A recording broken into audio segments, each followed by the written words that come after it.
Kurtis had a heck of a career, especially at the University of Alberta, dominating at the University of Alberta before starting as a goaltending coach. Works now as a director of goaltending development at Vinnie Ridge Academy in Edmonton, which is the path that Dustin Schwartz would have also followed, as well as working for the Edmonton Oil Kings in the Western Hockey League.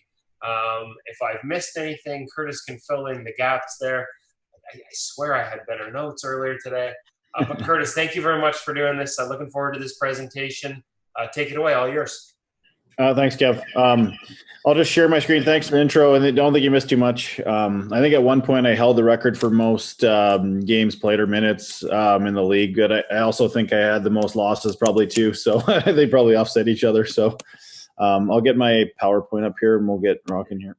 Awesome, guys. So I'm just going to talk a little bit about just some different situations that do create positional adjustments, and there's a lot of them. So we'll spend about 10 minutes in the PowerPoint, and we'll progress to some of the video. Just starting off, I think for there to be a positional adjustment, we need to, as a goaltender, to have an initial setup. And this is going to come in a few different looks. So just talking about off the rush situations first off, I think if the rush is starting at the other end, by the red line, we need to be scanning and we need to be starting to gather information. And I think that's really important because by the blue line, in my opinion, we need to be that position needs to be established. We need to be in our setup and our stance, and we're now ready for any scenario to present itself. And I think that's an important one. In zone might be a little bit different. There's a lot more going on. The puck is usually closer to the net than an off the rush situation. So those decisions are going to happen a lot quicker. And there's usually multiple adjustments, on both situations, off the rush or in zone plays. The question I like to ask myself is, what happens if there is a breakdown? What happens if you don't get set up on time? And I think if there's a delay in your setup, usually it is a lot more difficult to make those necessary adjustments. And you'll see this, a lot in the video, especially towards the end of the video. But I think your initial setup is so important. That has to be main priority.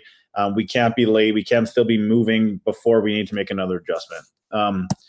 In conversation with this as well, any adjustments that happen are going to be based off of your reads. And some of these questions I have right here, they're rhetorical questions. I'm not looking for answers, but it's, as a goaltender, it's certain things you can ask yourself.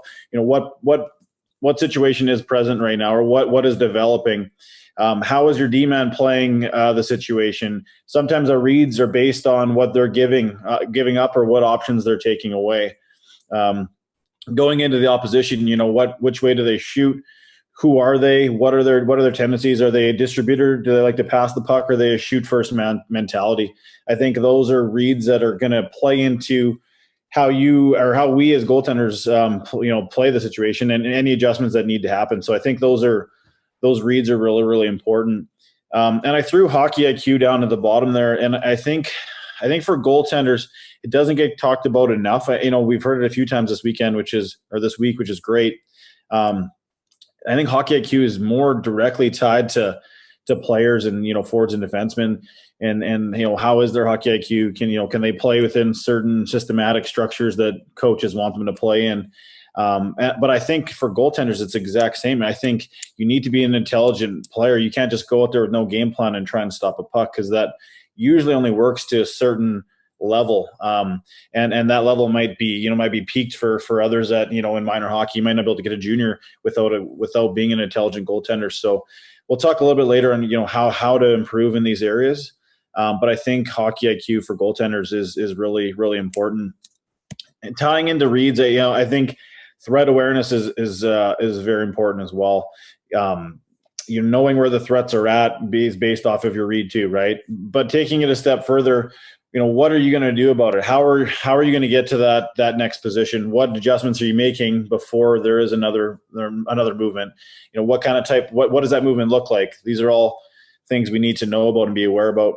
And then bridging the gap between you and your teammates. We should be communicating when the situation allows it to. If there's an open player in the soft spot of the ice, or there's an option that maybe our defense could take away, but they don't recognize, maybe we can help them out in that area.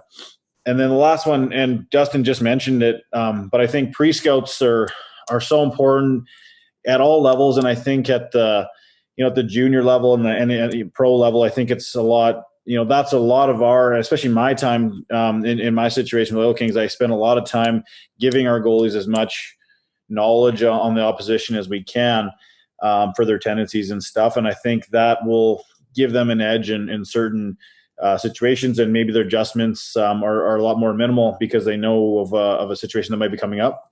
But we'll get more into that a little bit later here. Moving on. So just I ask you, what are common positional adjustments? So angle being covering large areas. If there's a seam pass across the ice, our angle is obviously changing. That's a big one. There's usually a large movement involved in that. I think depth is probably one of the most important ones. Various situations you need to take more ice and be aggressive and challenge a shooter. If your team has numbers and strength, or vice versa, if it's maybe an odd man rush or there's backside options. Now we want to give up some ice. And I think depth is one that is, it's based on your read, but you need to be able to make that adjustment quickly, so that whatever situation, whatever shot ends up coming at us, that we have a good chance at making that save. And I think this line for me kind of sums it up. I think your reads are going to tell you what your positioning is and any adjustments that may be required. And I think the game, at the levels that most of us coach at, your reads have to be elite, and it's something that we need to continue to work on and stay ahead of the game, because players are getting so creative these days. They're looking for different ways to score. They're pre-scouting us. 100% they are. We all provide pre-scouts to our players on other teams, goaltenders and stuff. So it definitely goes both ways. So I think our reads are definitely becoming to the really, really important. Another adjustment for positional stuff could be, do you play a situation on your feet? Are you down in your RVH? Are you on your post play set up differently? Are you using a double seal? Whatever that situation may be. But that's another common adjustment that will also come up. And then how do you make these adjustments? And a lot of this is very elementary. It's nothing crazy. But on the movement side of things, we might drift back to give up some ice, get on our inside edges and let that momentum take us back. We might use our standard shuffles or T-pushes. If it's in tight, we might need to seal the ice and get into a slide. We'll look at some recoveries later on. That's obviously making a save, and we need to get to a new position right away with some urgency and whatnot. And then desperation is another tool that we need to access at times, and that is it's an important one. I think it was Dustin talked about yesterday a little bit about playing within a 75-25, 75% under control as much as you can, 25% going outside the box, and those numbers will obviously correlate to you as a goalie or maybe the team you're on a little bit, but it's another form of making adjustments as well. And then just some of the situations that we do get presented with, off the rush, 2-on-1s, 3-on-1s, 3-on-2s. A lot of these do require, constant positional adjustments. Taking in consideration, say they hit a late trailer on a 3-on-1, we might have already adjusted some depth deeper a bit. If they took us wide, if they hit a guy late, we might need to add another 2 feet of ice now. And that adjustment has to happen. If we don't, we're going to be way too deep in our paint, and we're going to feel the consequences of it. In saying this on the 2-on-1s, and you'll see it right away in the video, I think looking at the shooter's stick blade, what side the puck is on, is it in the middle of the ice? Is it to the outside? Which one's easier to get a pass off for the shooter or get a shot off, right? And the other side of things, even man rushes, 1-on-2s, 2-on-2s. If you have numbers and strength on your team, I think now it's an opportunity for you to hold your ice, be more aggressive. Maybe we're playing in the white paint a little bit, and pushing the pace on the depth side of things. And again, these are all situational, but we need to be able to recognize what situation we are in to make that adjustment. Moving on to in zone. Talking about pass outs and lateral plays, and then there's a million different things. A lot of this stuff will be on penalty kills and stuff too. Again, these need to happen a lot quicker. We sometimes, if there's a quick turnover, we have like a second or two or less to make an adjustment. And we'll talk a little bit about being engaged, at all the time. But these adjustments, they're usually, a lot of them, our awareness needs to be really high in zone, and our reads need to be on point. But like I said, goal line attacks and, behind the net plays, recoveries, traffic situations, these are all stuff that we'll see within the zone as well. And we just talked about penalty kill. This is where we'll get a lot of those lateral plays, seam passes. You might have a down and in, they take it to the paint. There's often one-timer threats on penalty kills that we do need to be cognizant of, and we need to play that situation maybe a little bit differently if we know that's a set play that they're going for. And again, that just takes us right back into the pre-scouts and whatnot for the opposition. And the last one, I think it's an important one, and this is one where I think goalies, at all levels, will use it as a crutch. They say, well, I was a shitty turnover by my D-man, but there's still an adjustment that's going to be needed to happen there, and that's the time for the goaltenders to bail their teammates out if they need it, right? So usually there's a lot less time involved in this. I think when possible, take as much ice as you can, but set your feet. And for the main purpose of, if we're still moving or gliding into the shot, our tracking is going to be compromised. And there's a bit of a trade-off there. You might not have as much net coverage, but in my opinion, I'd prefer a goalie to be set and let his eyes do the work rather than just try and take up as much net as he can. Because I think at times, if you do make a save and you're still moving, you're going to be vulnerable for secondary chances. You'll put yourself in some desperation modes where ideally we don't have to be in those situations.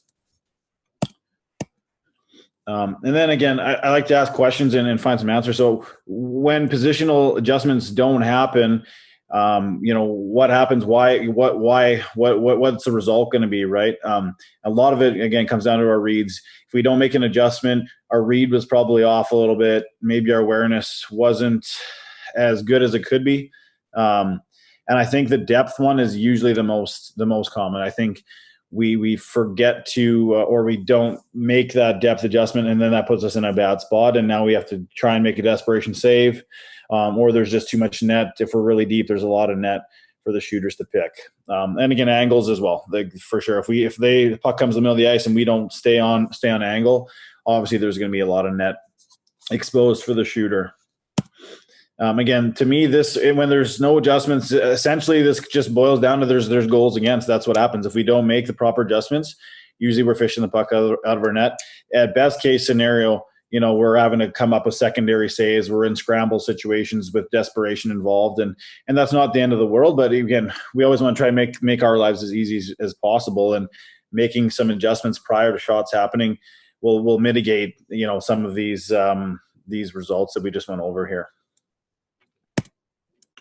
And then again, how can we improve on this? How can we work on, making these adjustments, all the time? And I think as a goaltender coach, goalie sessions are kind of like that. That's the most enjoyable part for me, is getting on the ice, getting our 30 to 60 minutes, whatever it is, with our goalies and working through some stuff. So I think creating dynamic drills for the goalies, preferably with multiple options, will test them and challenge them in these different situations that they need to do some adjustments, right?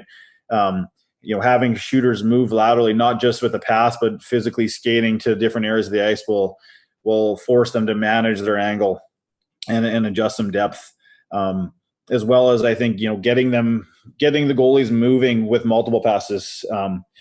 And pass A to B with the shots, great. There's nothing wrong with that. I think that's a lot of the warm-up stuff is like that. But adding a second or even third pass makes the goalies uncomfortable, and we want to put them in those situations so they can learn from it and see what adjustments they are able to make on the fly.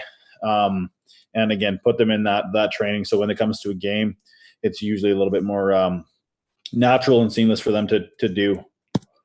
And then last part before we get to the video. How can they improve on it in a team practice?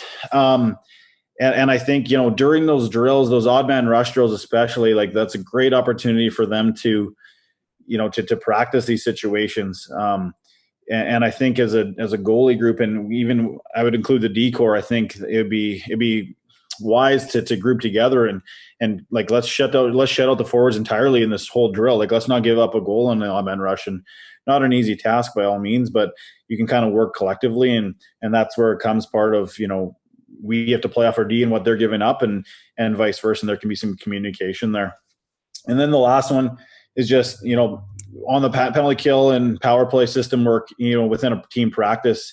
I wait oftentimes, especially in the minor hockey level, you see goalies kind of check out and they think, oh, it's not about me. So they kind of go through the motions. And I think I think it boils down to just a little bit of immaturity on their end. I think the best goalies use that time to their advantage. And that's the most game-like situations you're going to have is in a practice would be odd man rushes and penalty kill situations. And I would really, really encourage all goalies to stay engaged during that time in practice and not start to check out and let their mind wander and think, oh, this isn't important for me. Like I think that's, again, a maturity thing. They need to stay engaged and they need to take advantage of that time that their head coach is providing them and use it to their advantage. So we'll get to this at the end, guys, questions and comments and thoughts, but I'm just going to get over to the video here.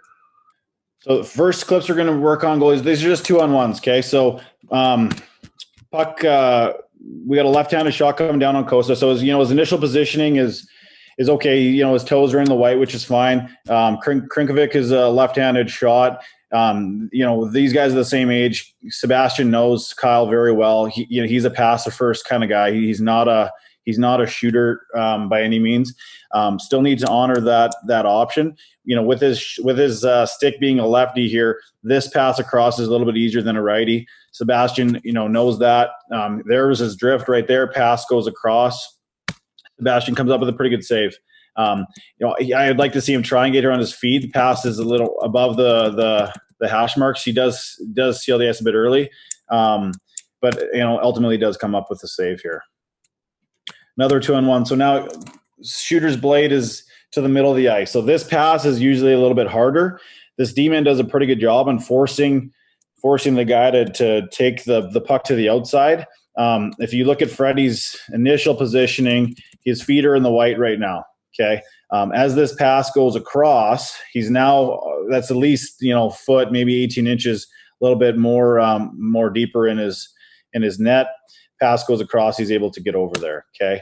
And from this position here, I think the D-man plays this really well in terms of this guy has one option. He's got to try and get the puck over here. Freddie knows this is a pass. This guy can't shoot it anymore. So yeah, the pass gets across, but at the end of the day, this is a pretty manageable situation for Freddie to come up with. Okay, another one here. Again, stick to the middle. D-man's taking away the pass guy. Tuukka knows that this is his shot. He's really aggressive. I'll let this one play out. Go stand-up style. Comes up with a save. But again, his adjustment is really aggressive. He knows that's his, it's one-on-one essentially. He needs to come up with that, and fortunately it hit him. Another one here, 2-on-1. Stick blade lefty again, guy going backside. So again, look at Tuukka's stance now. You'll see right away, you'll see a very aggressive drift by Tuukka right here, and he gets over there to make the save. Okay, and again, that's just his awareness. I think he probably would just drift back normally, but I think he recognized that they got to step on me. I got to give up at least a foot of ice here. So you see a little bit more aggressive with his feet to get over there and come up with that save. Another one here. This is for the older crew in the call here. This is for probably the Schwartzy's age and up. But again, this is Bob. Pass goes across. So again, this pass isn't easy. Being a righty. Bob is challenging. He's out and aggressive. Pass goes across, throws out a 2-pad stack. Probably could have just stepped to position and took this one in the logo, but Bob went down and went old school on us, which is, at the end of the day, he made the save. So now we'll talk. You'll see a little bit different differences in the odd or the even man rushes here. So again, this is where Marner takes the puck right to the middle. Okay, so look at Quick. He's way out there. He's a very aggressive goalie. Puck comes to the middle. He's given up maybe 6 inches of ice. Doesn't back off just because there's a net presence and net pressure, and makes a good save. This is the guy that's going to get the shot off. Okay, so Binnington right now, good setup. He's top of his crease. As this guy comes in, he starts to back off. And again, it's just a nice, easy slide over to that position. Again, Bob making the save. His knees are probably 2 feet outside the crease. It's a shot. It's kind of like basically almost like a 2-on-4. They got numbers. He's aggressive. Trust that his teamer is going to take away those lateral options, and he's good. Same here with Tuukka Rask. Shots from the outside. Again, simple play, simple save, but there's still a level of execution that he needs to do to take care of this. This is an interesting one. So this starts off as essentially a 3-on-3, okay, and it turns into a grade A chance. So right here, Bob, adjusts his depth a little bit. He's a little bit deeper because the puck was just below the dot. Comes back. He now, again, one shuffle step, and he's back to top of his paint. So then that's an incredible adjustment by him. Lets his tracking do the work, and makes that save look really easy. And granted, the shot was right at him, but if he pushes flat into his crease, he's given up at least 2 feet of ice there. All right, we'll progress into some 3-on-2. So this is essentially 3-on-2 that turns into a breakaway for Binnington here. I mean, this good depth. His hands are up and out. You can see like this puck essentially goes right in it. But again, he put himself in a great spot there to come up with that save. Another 3-on-2 with back pressure. So on this one, Johnny Quick in the net recognizes that this man isn't a threat. This white guy isn't a threat. The puck here is probably going to be taking the shot because there's no way that Drew Doughty is going to let this pass get across. Drew is spying the far side guy, so it's just a shot, and Johnny Quick kind of fights it off with his shoulder there. Again, really aggressive in his crease. Work on some goal line attacks, and there's a couple different views right off the hop. So this first one goes right to the goal line, and Sebastian's down in it right away. He does have a good stick. They try and bring it into the paint. He makes a couple saves, stays with it, and makes another save. This one's a little bit different. As soon as this guy gets the puck, Sebastian holds his feet. Now that the player goes to attack the net, he drops down now. He's sealed the ice, sealed the post. He's forward with his body. He still has good stick placement for anything that might go backside. Shot comes in, back to his feet right away, makes a good save. So just a couple different views on a goal line attack there.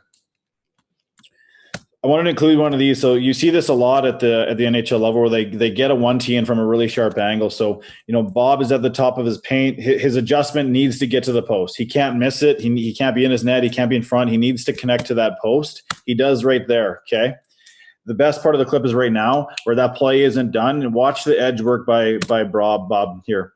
Right around to that second save on the wraparound. So good thing here, he's essentially facing the corner on that first shot, which is fine. Elite edge work, gets to that post, comes up with the second save, which is really good.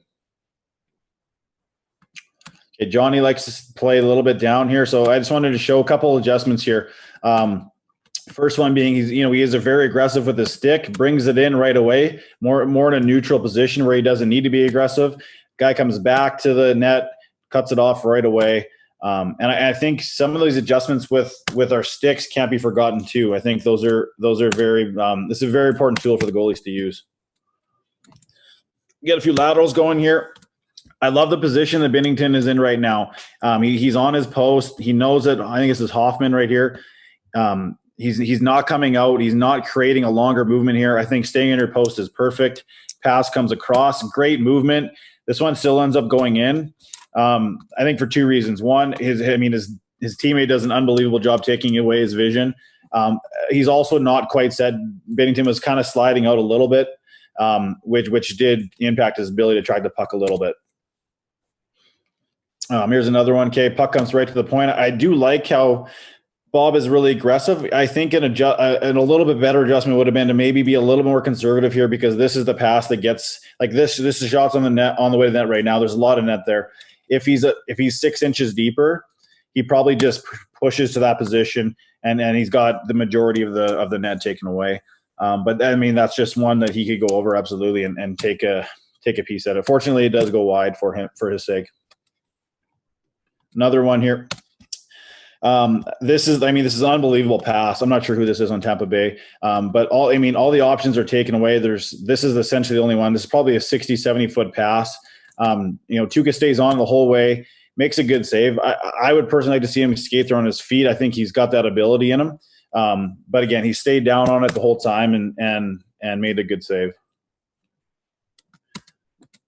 Watch another one here. Again, this is Krinkovic on Saskatoon. Again, we know that this guy's he's a passer. He likes to move the puck. This would have been one of our pre-scouts this year when we played them. We knew this was coming. Right now, Sebastian is in an overlap.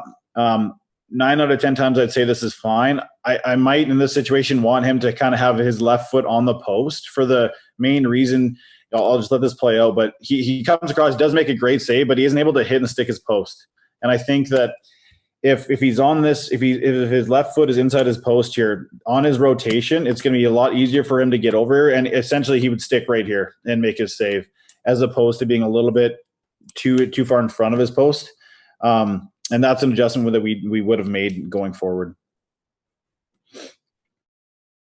All right, a couple pass outs here. So Sebastian kind of loses the puck here, okay? And this happens. I wanted to show this for a reason. I think starting to chase the play is fine as long as we do sacrifice some depth. So he's a little bit late, but he does set his feet and comes up with a pretty good save.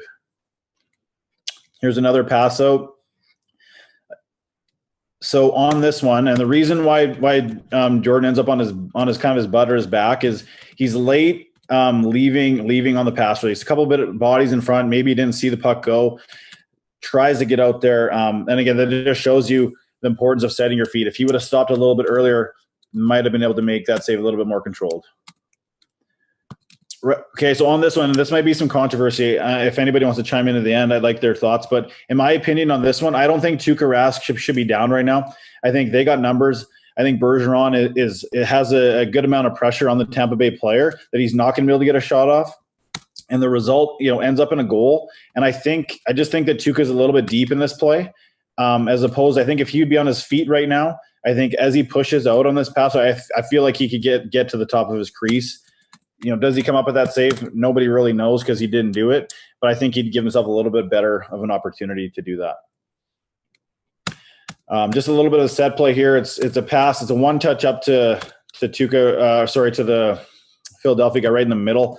I like that on this play that Rask doesn't go down. This is clearly a pre-scout that he knew this was coming. It was a one touch right to the middle, so he kind of holds his feet and goes into a save selection there. Another one, again, this is 100% a pre-scout.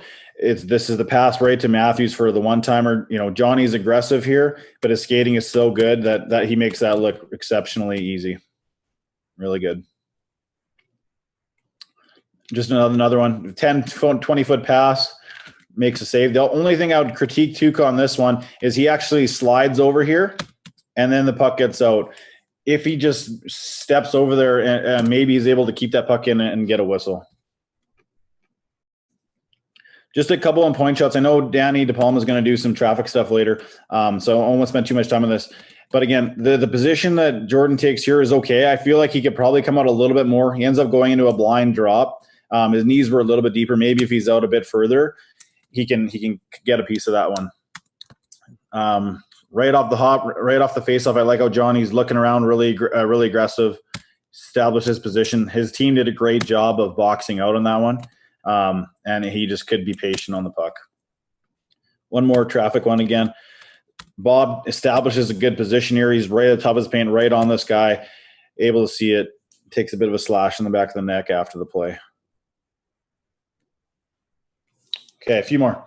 So again, recoveries are another way, guys, that we're going to need a fairly substantial adjustment, usually with our edges. So one save, boom, right into the recovery for a second save, sorry.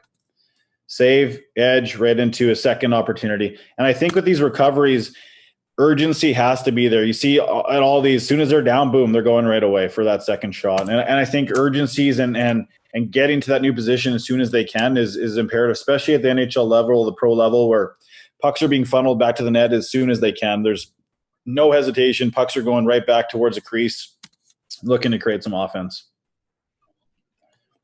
Okay, just a couple turnovers here. Again, these are usually a little bit less time for goalies to react. So we see on this one, Johnny comes out very aggressive, probably almost 3 feet outside of his crease. He knows that this is the only guy. Again, this is for the older goalies in the chat. Throws up the old windmill, makes a good save. But again, it's the read and the positioning that he came up with. Turnover here happens right away into a quick shot. Again, Binnington's he probably could have settled his feet a little bit more here. But again, he was ready and engaged and ended up getting a whistle and coming up with a good save. One more, pizza right up the middle. D-man blocks it with his face, and then the second shot here. So Jordy got his feet a little bit underneath him here, which allowed him for that secondary shot to come at him. All right, last one, guys. And let's just look at a few. I think it's 4 or 5 clips here that, when positional adjustments don't happen, let's see the results here. Okay, so first one is Bob. This is 3-on-3 right at the end of the game in overtime here. He's got the puck. Bob is not set. His pad's almost facing this way. His stick is elevated. He's not ready.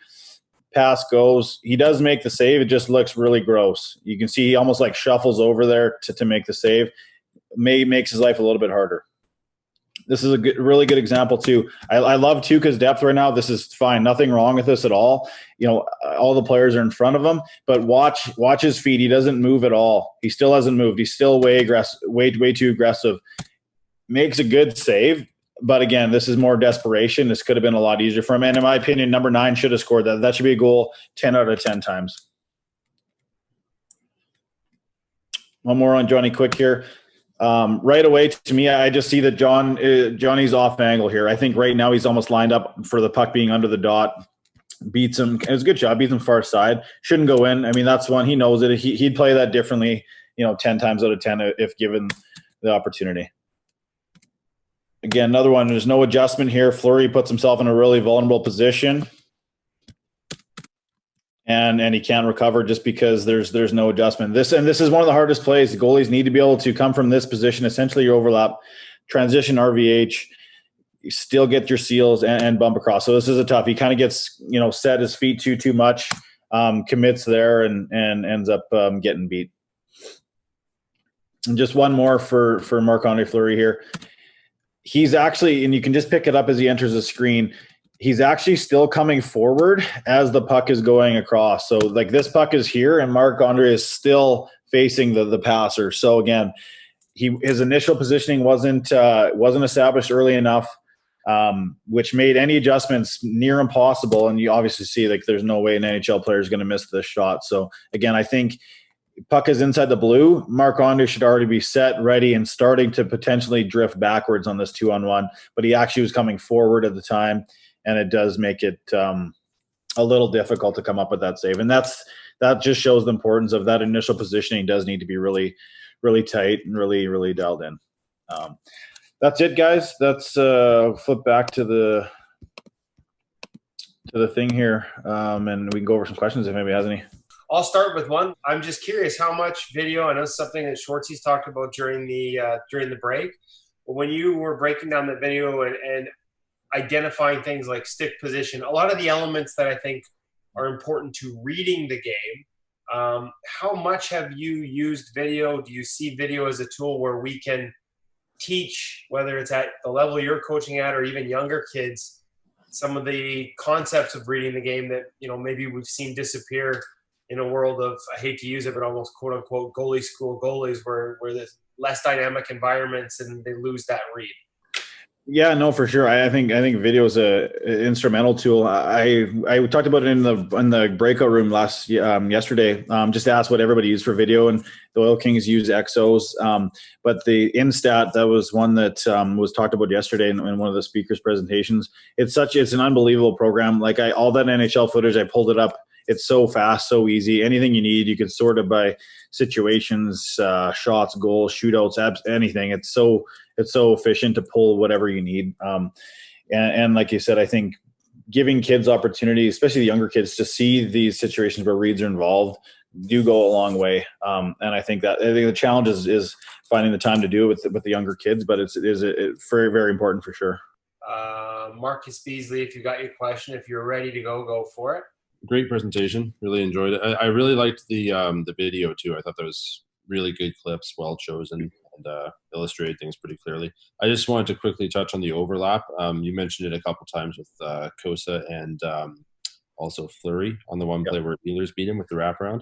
Just your thoughts on better times to apply the overlap, when you'd like to see it, when you discourage it. Your thoughts on that. I think in zone and off the rush are drastically different. I think in zone, usually the players aren't coming with as much speed. So I think you can get settled in your overlap, assuming that there's no backside threats. If there is, then you have a decision to make.